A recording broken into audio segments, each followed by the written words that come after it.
The Cowboys are officially rolling the dice as they get ready to play Tyron Smith in a spot which he hasn't played since he was a rookie in the NFL in 2011. And tonight on Primetime, we'll talk about that. We will also talk about the player to watch on the Jaguars defense, the prime matchup for the Cowboys offense as it faces this Jaguars team that has struggled versus the past. And we'll also get into the Betting the Cowboys segment of every Thursday, in which we give out the best bet of the week. We are 11-2 in the season. Excited about this one. We'll preview the game against the Jacksonville Jaguars, or at least finish our preview from last night, because we got started. We talked about the Jaguars offense quite a bit on Wednesday night, in case you want to check that one out. But tonight, we are ready to talk about the offensive line and one of the biggest bets of the season. So shout out to all of you who are joining the show.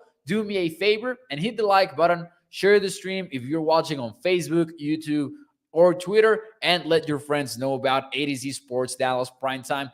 Every thumbs up helps the algorithm put this show in front of more and more Cowboys fans. So if you enjoy it, do me a favor and do that. Let me shout out some people here in the YouTube chat and the Facebook chat. We've got Wretched Toxic Tom. We've got Jeff. We've got Bruce as well. Shout out to Stephen White. Joe, who's watching from Italy. Peter, Tommy, Six. Who else am I missing here? We've got Jack. Jack even has a picture of me now in his username. I'll appreciate it. Jill, what's up? What's up? Thank you. Watching from PA, Jacob, all of you, welcome into the show. Oh man, I'm going to have a few laughs looking at that profile pic of myself. But anyways, now that more of us are here, let's get ready to start this show officially. Here we go.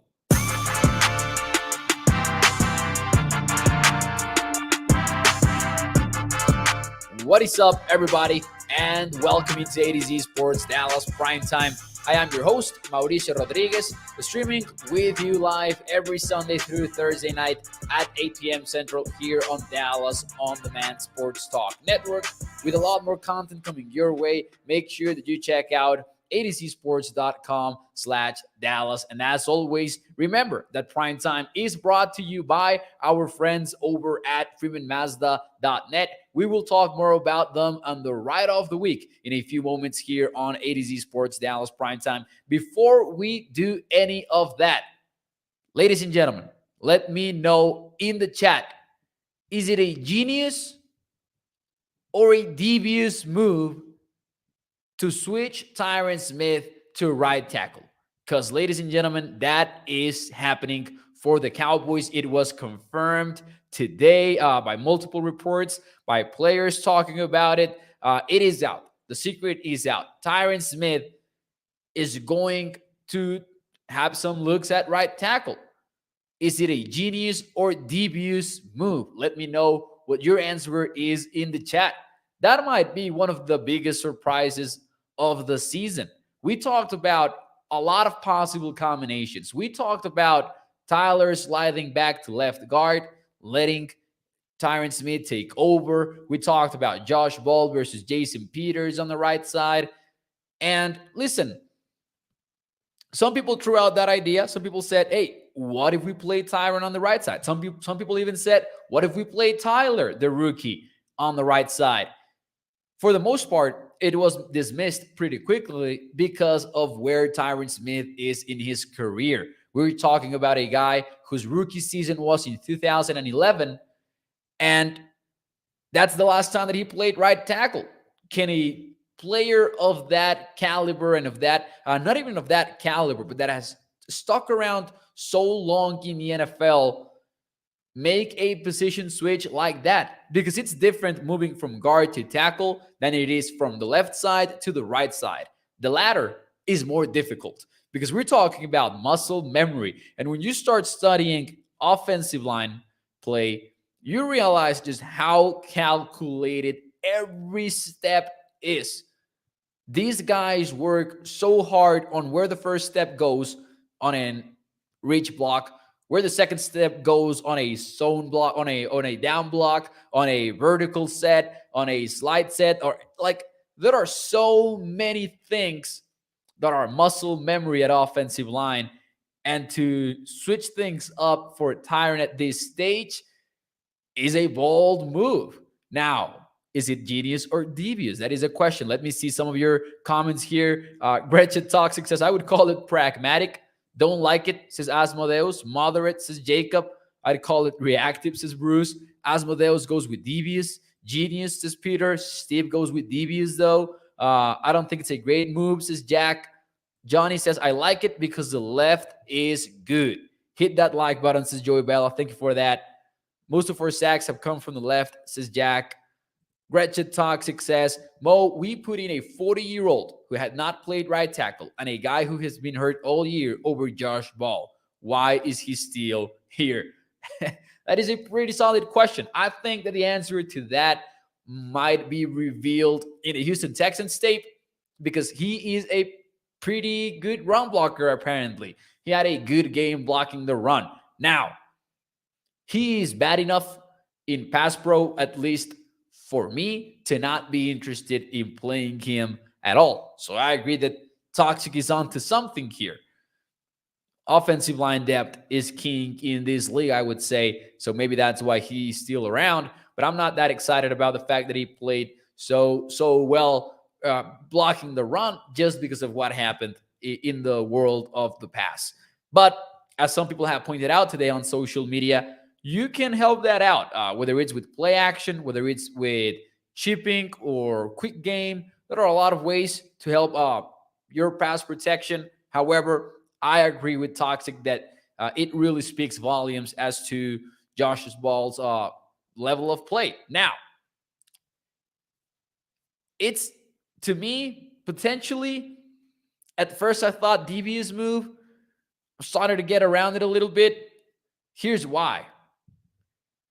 Let's look at every combo possible that you could have at offensive line. Tyron Smith is apparently going to play on the right side. Who knows what that will look like on game day? Because some people have reported that he might not get the start. Jerry Jones said that actually on the radio earlier this week. So if Tyron Smith does not get the start at right tackle, who do we get to see? Do we get to see Jason Peters, who the Cowboys apparently trust, but maybe not trust enough to, let Tyron in his original position? Or are they going to play Josh Ball because they like their project and they like what they saw from him in the running game? We don't know. But here are some of the possible offensive line combinations that I think the Cowboys are looking at right now. Now, they might be color-coded. Like, I started doing this graphic, and I started color-coding it a little bit. But here we go. Tyler, McGovern, Yadish, Zach Martin, and Tyron Smith is most likely the combination that this Cowboys team wants to get to at some point in the season. Does that mean that that's what we will get on snap one versus the Jaguars? I don't know. I don't know what the Cowboys' plan is on Sunday, but I do think that is the offensive line combo that they want to get after making this announcement. What are the pros and cons for this combination in particular? You leave most of your offensive line untouched. And one of the biggest reasons why this Cowboys offensive line has improved week to week has been continuity. This is the shortest way to continuity for the Cowboys. Turnstile got injured, you replace him with another guy. It just happens to be that another guy is a future Hall of Famer and an athletic freak. The cons of it. Adjusting from the left side to the right side is not easy at all. And it's easier for younger players than it is for older players. Now, I'm not making this up. It might look like I'm making this up because, you look at me and you will say, this kid has not played offensive line in his life. But coaches, scouts, owners have, even offensive line gurus like Duke Manyweather have talked about this topic at length. And it's pretty much agreed upon that switching sides is harder than switching from guard to tackle. So we know that. That is the con. That is the con for Tyron Smith. Now, there's a hidden pro to this conversation, and maybe one that we hadn't fully thought out. Whereas Tyron Smith has not played at right tackle since 2011, Jason Peters hadn't done so since 2006. So is playing Peters at right tackle the same, worse, or even better? So maybe the Cowboys don't trust playing Jason Peters consistently at right tackle. And maybe that's what they are trying to avoid. Not only playing Josh Ball, but actually maybe they're trying to avoid playing Jason Peters too at right tackle. The third combination, and I think this is the one that we expected to be the plan moving forward, was Tyron Smith at left tackle, Tyler at left guard, Viadish, Martin, and Jason Peters. So that was the original Tyron Tyler switch that we thought would come at some point, that we thought that it was inevitable. And now that we are here, doesn't look like that anymore. The process of that, you get a killer couple with Tyron and Tyler, but you're also getting that on the right side with the top combination with Zach Martin and Tyron, by the way. The con here is you mess up the continuity entirely, because all of a sudden, the only two guys that are playing in the spot that they have been playing all season are Tyler Viadish and Zach Martin. You are inserting Jason Peters at right tackle. You are inserting Tyler Smith at left guard, and you are inserting Tyron at left tackle. That might be one too many changes. And maybe that's why this is the biggest reason why I think that maybe the Cowboys' big bet might end up being worth it. You're not messing up continuity, which is the most important thing for your offensive line. And then we could talk about a potential combination with Josh Ball in it, whether it has Tyler at left tackle or Tyron at left tackle, doesn't really matter. But I actually forgot to change up 66 for 73 and insert Tyron Smith at left tackle on that last one. But you get the point. Josh Ball, I think, will get some reps. I think that the Cowboys front office wants to get that in there. Let's see. Kind of getting around to it just based on the fact that that is the easiest way to keep yourself from messing up the continuity of this offensive line. Let's see. Stephen White says, number 77 can do good at right tackle, I would bet. Listen, I am not doubting. Maybe the only thing that I am doubting Tyron Smith on is on playing a full season at this stage of his career. Other than that, I'm not doubting. I'm not in the business of doubting Tyron Smith. So I kind of agree with Stephen White on that one. Tyron is good. Tyron is an athletic freak. And you could see the argument. You can definitely see the Cowboys' argument of we trust Tyron more to make up for the lack of technique on the right side. And with that, I don't mean that he cannot have that technique. I mean that that's something that he hasn't done in over a decade. I can see why the Cowboys trust him more, because he can make up for it with his athleticism. With Jason Peters, he is athletic, but he's not as athletic as Tyron. And he spent more time on the left side than even Tyron. I don't want the old guys to have to change their muscle memory, says Bruce. But the thing is, one of them is going to have to change his muscle memory. Do you want it to be Tyron, or do you want it to be Jason Peters? Because this is the exact same thought that I had before today. But now that you start realizing, Jason Peters is actually in the same kind of situation here, it's either changing one of the old guys, changing their muscle memory, or playing Josh Ball. Oof. Let's see some of your comments here. Will we see the Hulk formation? I hope so. I love the Hulk formation. Loved it in 2021 too.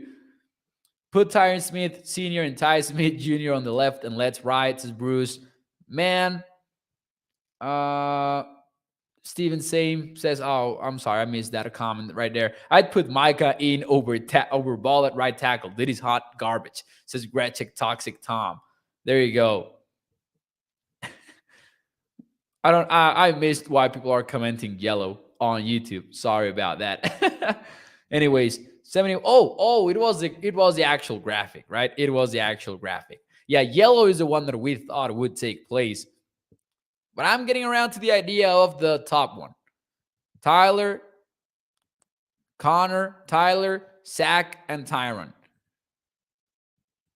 These names, though, they got to draft some offensive linemen with different names. We cannot do the Tyler, Tyron thing, the Smith thing for a long time. That would be the biggest issue, in my opinion. But hey, let's see what the Cowboys do with their offensive line. I will tell you what, they have made a lot of bets on this particular unit. Most of them have paid off. Turnstile himself was a bet. He paid off. Tyler Smith was a bet in the first round, paid off. He was a bet at left tackle, paid off. Tyler Biadish is paying off great dividends as well. So, if there is one area in which the Cowboys have earned somewhat of the benefit of the doubt, this might be it. Offensive line might be it. So I will do exactly that. I will give them the benefit of the doubt, although I am nervous about watching Tyron on the right side. Bruce says, I would rather have Aviante Collins on the right. Oh, wait, over Josh Ball or over Tyron, though? Because if we're talking over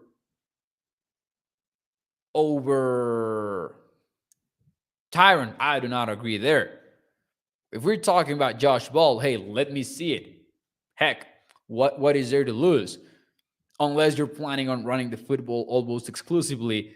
And that's an idea that I also kind of don't like that much. Anyways, ladies and gentlemen, let's move on here a little bit. Let's move on past the offensive line conversation. And let's talk about the primetime matchup that the Cowboys are going to face when they are on offense. Because when they are on defense, we talked about it last night. If you want to go check that out, you can still do so on ADC Sports Dallas Primetime. You can even do so on the podcast edition of it. But on the defensive side of things, it will be all about getting Trevor Lawrence under pressure. We talked about that at length. On the offensive side of things, ladies and gentlemen, the Jacksonville Jaguars do not have a good pass defense. It's not good. It is 30th in the NFL in pass DVOA defensively. They have a lot of holes in that secondary. They play a variety of coverages. I will give them that. They play a lot of cover 2. They play a lot of cover 3 as well. They mix it up. They mix things up. However, there is one particular cornerback that has done a fantastic job for the Jaguars. And I think that we're getting a shadow game for CeeDee Lamb. I think that we're getting a cornerback that will shadow CeeDee Lamb. And I think that's always a fun thing to have in a football game. I am talking about Tyson Campbell, who has shadowed Courtland Sutton for the Denver Broncos, even though most of the season he has played on one side of the field, and he has shadowed Davante Adams. Now, if you go and look at the numbers for Davante Adams on that Raiders game, you will see that he had a good game, but in the second half, Tyson Campbell allowed only one catch. Now, for Courtland Sutton, same story. He allowed one catch and 2 targets for 13 yards, and he shadowed him in 74% of the pass snaps of the game. That is a good cornerback we are talking about. Actually, he's kind of getting himself into some sort of Pro Bowl conversation even. So, will we see CeeDee Lamb beat a cornerback that shadows him? Because CeeDee Lamb is playing a lot in the slot. I would assume that the Jaguars are interested in a similar game plan than the one that they presented against Sutton, against Davante Adams, because CeeDee Lamb is starting to earn that respect, if you ask me. My question from me to you is, how many yards will CeeDee Lamb have on Sunday against Tyson Campbell or against the entire Jacksonville Jaguars secondary? How confident are you feeling about this Cowboys offense, but put it into a value of CeeDee Lamb receiving yards? I'm interested in hearing your thoughts about that. Now, Wretched Toxic says, I don't like that. Kellen Moore will go back to being one-dimensional. You guys know how I feel about this. I feel like the Cowboys have not been very one-dimensional this season, even though I still have some complaints about Kellen Moore, some overreactions that I kind of don't like running the football a million times after the first interception against the Texans. But I think that they have done a good job not being predictable, working from under center, working from the shotgun, marrying the running game to the passing game. I think it has all been more or less unpredictable, or at least on the higher end of unpredictability in the entire NFL. Let's see here. 150 says James. Oh, that's an optimistic one. 103 says Sean. 83 yards and 1 touchdown, says Gregory. I'm going to be optimistic on this one. I think that the Cowboys do find ways to exploit these Jaguars secondary. And one of the reasons why is they have one of the worst secondaries in the NFL. Tyson Campbell is the exception. He is not the rule. He is a cornerback that you want to stay away from, although I'm very interested in seeing how much Dak Prescott is willing to attack him. However, I will say the Jaguars are not getting a lot of pressure in. They have a good defensive line, I would say. They have Josh Allen in there. They just activated Caleb Shazon, who I'm sure you remember because we talked a lot about him during his respective NFL draft. But for some reason, they don't get too much pressure against opposing quarterbacks. And they are top 10 in the NFL in blitz rate. So they will send guys after you. They're not afraid of, letting the dogs after the quarterback. And Doc Peterson was asked about potentially trying to implement the blueprint that we talked about earlier this week to beat the Cowboys, because as you guys know, anytime that a team struggles against any opponent, and we're talking about a good team, we start talking about blueprints. People are doing it with the Miami Dolphins lately, and I'm not sure that's fair either. Someone just told me recently, they play press against the Bills and they're against the Dolphins and they're done. And I was like, they've been playing them with press since September. So I'm not sure that I agree with any of that. But as I said earlier this week, one of the things that was very noticeable of how the Houston Texans defense approached the Cowboys offense was not blitzing at all. And the Jaguars are top 10 in blitz rate. Will they try to stick to that philosophy that the Texans put in place on Sunday? Or will they keep blitzing Dak? Because if they do, I think that Prescott is going to burn them because he remains one of the best quarterbacks versus the blitz in the entire NFL.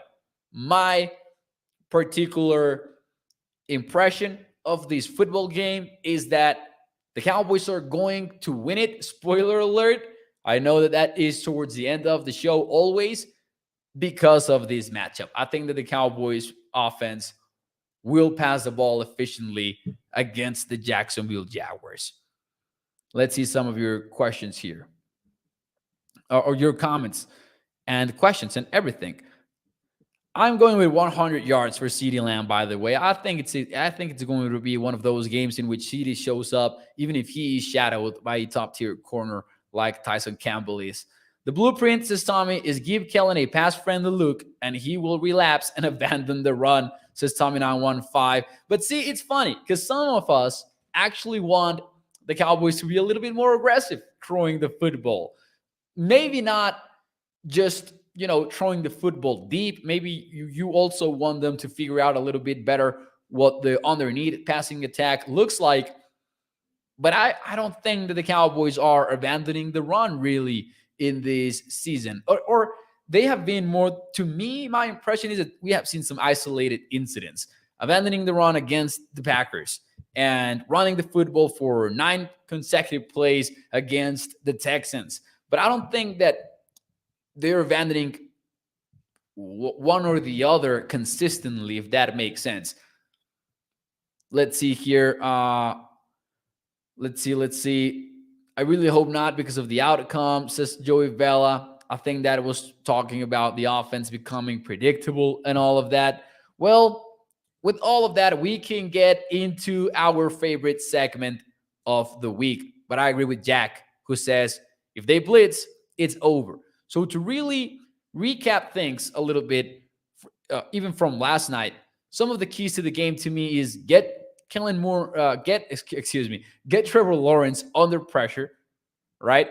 Because that is the way that his level of play goes down. But to get him under pressure, you will need to be fast, because Trevor knows how to stand in a pocket. He knows how to diagnose the blitz pre-snap and post-snap. He is savvy, even though his career is just getting started. Getting him under pressure, not that easy. That is why he has one of the lowest pressure rates in the NFL. It's more because of himself than it is because of the protection up front. Now, number 2, beat Tyson Campbell, or, worst case scenario, stay away from him. And I think the Cowboys will have to prioritize the passing game on this one over the running game. I really think that. Look at Mo low-key showing us his Twitter handle. Says Red Chick Toxic. Where is my Twitter handle, actually? let me try to remember where. Oh, yeah. Oh, well, on my tweet, yeah, follow me on Twitter at MauNFL. That's MAU NFL.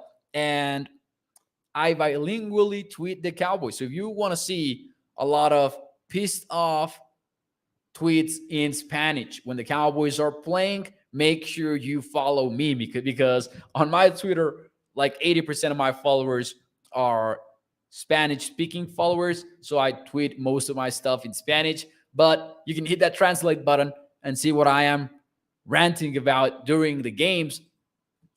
Trigger warning, though, I will spam your feed on Twitter. Oh, how did that get there? Says Toxic. Yeah, how did my Twitter get there? Let's see here. My favorite part of the show every week. Ladies and gentlemen, let's get into the bet of the week. What are we betting this time around? Yes or no?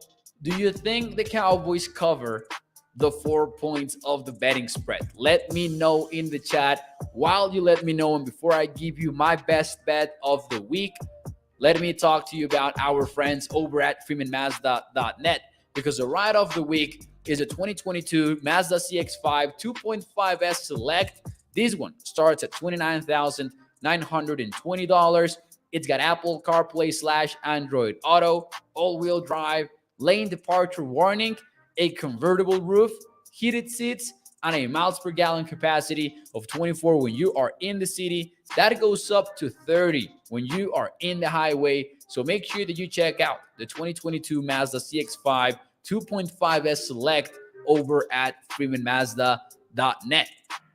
Remember, when you choose Freeman Mazda, you're choosing a lifelong partnership with your car dealer. Let's see. Are the Cowboys covering 4 points? Gregory says yes. Cowboys 45, Jaguars 13. Wretched Toxic says, let me see the weather forecast first. Sean says yes. I do believe we can just walk on the Jacks like we did with the Texans, says Jack. No, this is a real game. I agree. This is a real game that the Cowboys are facing. Not a trap game, as I said earlier this week. Not a trap game, a legit game. They will cover, says Jack. All right, let's get to it. Let's get to my bet of the week. Ladies and gentlemen, I've got the Cowboys. I've got the Cowboys -4. I don't remember when was the last time that I actually took the Cowboys spread, because they have been a little bit inflated, honestly. But now I like it. This one was actually sitting at 6 points. before the season. No, not before the season, before this week, excuse me. But maybe the scare against the Texans and then the Jaguars blowing up the Titans helped push this line a little bit downwards. However, it is not crossing any key number. Key numbers are 3-7. So although it is a full 2-point move, shouldn't be seen as a huge spread change. Give me the Cowboys -4. The Cowboys have won 10 games this season. 8 of those have been a touchdown or more. So the Cowboys have actually won games that are not that close because they do have that trait that we have talked about of them being able to close out games. Wretched Toxic says, I actually think that we lose this game. Do not have a good feeling about this and the way that we have played. 24-20 Jacks. 34-17 Joey Bella says Dallas. 31-17 says Stephen White. 34-21. We are 11-2 in Cowboys bets this season. Let's get to 12-2 because that would be a fantastic mark. It already is fantastic. I'm going to give myself some credit here. I cannot believe that we are 11-2. I told you about this when the season started. We were aiming for 52%. We are at 85%. One more prediction before we get out of here. Who you got? I've got the Cowboys 28, Jaguars 23. CeeDee Lamb going for 100 yards. Big game for number 88. And I think that Trevor Lawrence also has a solid game. Give me 2 touchdowns for the Jaguars quarterback. And you guys know this. I kind of like Trevor Lawrence. So I would be excited about a close game like this. I do want to see, I think some fireworks just went off outside of the primetime studio. Kind of got a scare on me. But hey, we're fine. Everything's fine. 28-23. That was a loud, explosion. Not even sure if those were fireworks. Hopefully all is good out there. Clemson as a football team says Toxic. Yep, they do. Seek 2 touchdowns says Jacob. Mo got the right idea though. Close game. Yeah, I think it can be kind of close. As you guys know, I am very high on the Jaguars offense. I think that as long as the Jaguars have Trevor Lawrence and him playing the way that he is right now, they can beat anybody.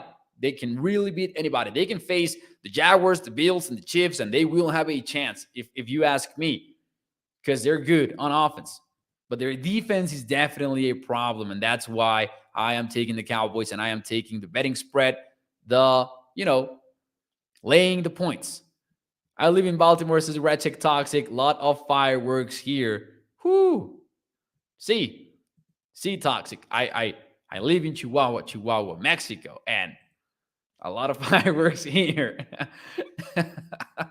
Anyways, ladies and gentlemen, do me a favor, hit the like button, share the stream. If you enjoyed this show, hit the thumbs up because it puts this show in front of more and more Cowboys fans. Do me that favor, and let's see each other again on Sunday night and hopefully talk about the Cowboys' 11th playoff clinching win of the season. Hopefully that happens. And hey, it might even happen without them actually beating the Jaguars. So let's see if the Cowboys are clinched by the time we talk on Sunday night. But I will see you then. Enjoy your weekend, everybody. Hit the like button, and I will see you el domingo. Nos vemos. Adios. Yes, Yankees sign. We're done. Great signing. Bye-bye.